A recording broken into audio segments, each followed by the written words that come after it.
This is the next in the Patriot Minute series. I'm Grandpa Rick. This one is titled Echoes of the Spirit. One of the purposes, I believe, of living to a ripe old age is to begin to actually see and understand, I think through experience mainly, what I call the echoes of the Spirit in our lives. Being able to spot this very important testimony in our lives. Yet our history, our true history today, is being removed from our schools. And where it's being taught, anything even remotely tied to the spiritual is being excised. It's being canceled and with prejudice. The instances I could cite are almost without end. For example, tell me when you've heard the following incredible true story from our past. General George Washington understood that inner voice, for he experienced it many times while fighting to save our republic, and he talked about it. Miracle after miracle, an army of angels, in fact, accompanied his Continental Army, particularly throughout the summer, fall, and winter of 1776, that critical year. Driven out of New York City by the British, he saw his army of mostly young, poor, and abysmally equipped men and boys, 16, 17, 18 years old in many cases, killed and captured by the hundreds. Many were killed by the British and by their Hessian allies. Only a miracle now, helped along by his friend and hero, John Glover, and his Marblehead Mariners, could save the remaining remnant of his army from total annihilation. As the dark days of 1776 were coming to a close, this was the American crisis, in the words of Thomas Paine, the times that try men's souls. It was square upon Washington's shoulders at this point. What had begun the year as with an American army under his command of 15,000 men had dwindled by Christmas to less than 2,000 healthy enough to fight. And they were starving, many of them freezing to death. Standing with his mostly dedicated, loyal young men on the west side of the Delaware River, only the river was keeping the British and their Hessian mercenary allies from attacking and wiping out what was left of Washington's little band. But there, in the snow, his men lacking food, ammunition, winter clothing, coats, boots, cannon, just about everything, Washington was inspired with a desperate plan. Back across the Delaware River in the town of Trenton, these 1,500 Hessian troops under the command of the British had just arrived, and they've just been supplied with food, clothing, weapons, in short, everything that Washington's little army needed. Washington shared his secret plan with his officers. They all thought the venture was insane, particularly under their current circumstances.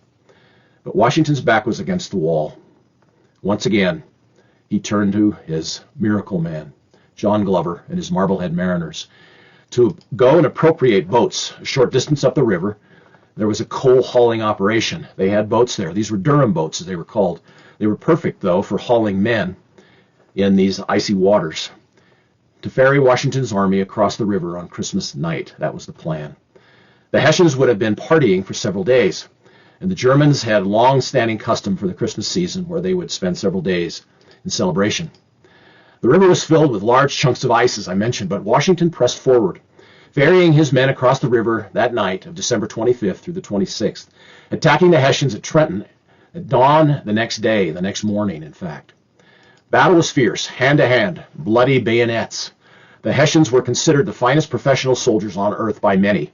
They knew how to fight. But when the fighting ended, after 2 long hours, nearly 100 Hessians lay dead in the snow, with Washington capturing about 900 of the enemy officers and men. Now they had everything they needed, all the supplies to survive the winter.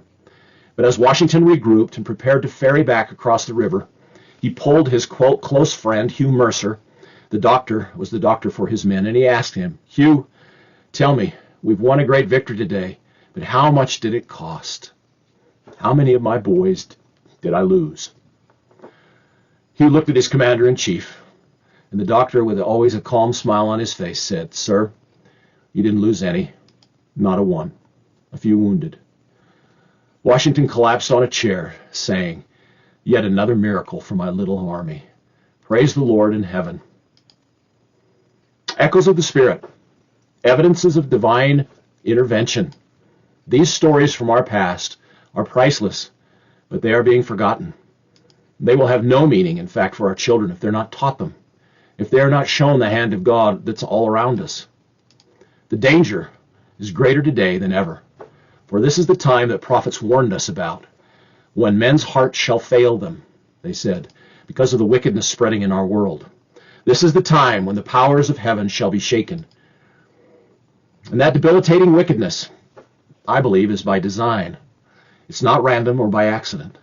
What these followers of the adversary want is to inject into the hearts of our children things that are transient and superficial, because they know that it destroys them.